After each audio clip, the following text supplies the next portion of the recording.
It's been over 9 months since I last did a top 10 guns video. And that's particularly insane because I used to do them every single month when a new season dropped since the global release of COD M. I've been slacking.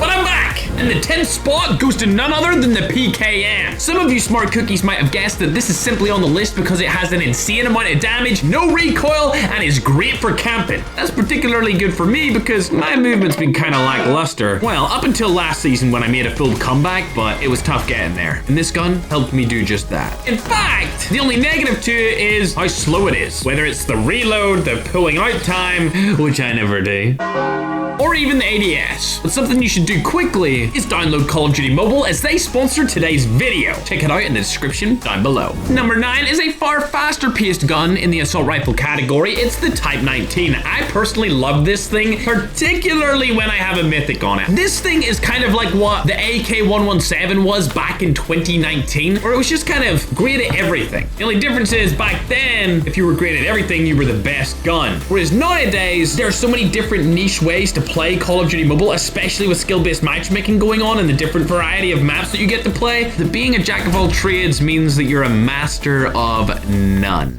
Which is a complete opposite to the CX-9, which is number 8. This thing is a master of one, and that is close range. You can run this with a big mag, which is amazing in its own right, or you can be super accurate and run it with that burst mag. Now let me be honest, 90% of the people that are gonna watch this video are never gonna want to use that burst mag. You can get literally one kill before having to reload, so if you get caught out in the open reloading, you're gonna die. However, for those greasy finger players, those guys that stay up until 5 a.m. playing even after their friends hop off the game, the solo grinders, the accuracy leaders, they're gonna want to use this loadout. But for the casuals, use this one. I'm quite conflicted with number 7 because it's the DRH, and the last time I made one of these lists, the DRH was actually number 1 because it got a significant buff back then, but since that, everything else has seemingly got way more buffed. Look, it's a great assault rifle. I have a load of fond memories with it. The iron sight's good, reload time's good, everything is great about this gun, to be honest. Similar to the Type 19, it's just a jack of all trades, but like I said, master of none. Therefore, it being at number 7 kind of makes it a bum, but when you compare it to how many guns are actually in the game, it's still really high up there. Not as high as number 6, which is actually 2 different weapons. The Odin, which actually just got nerfed significantly, or it would be way higher on this list, and the Type 63, which is kind of like the uglier version of the SKS, but performs better than it at pretty much every single scenario. So we'll throw in the SKS as the honorable mention right beside them. These guns are all great, medium to longer ranges. The only problem is there are so many other guns that can kill you 2-tap to the head nowadays, or in some cases, if you're kind of weak, 2-tap to the body, that it kind of renders them almost useless compared to more faster firing weapons in multiplayer. But they're still great overall. However, number 5 is the Tundra, and I like it more. It's just so good, bro. And see when you get the freaking Aurora camo on that bad boy, oh my god, does it look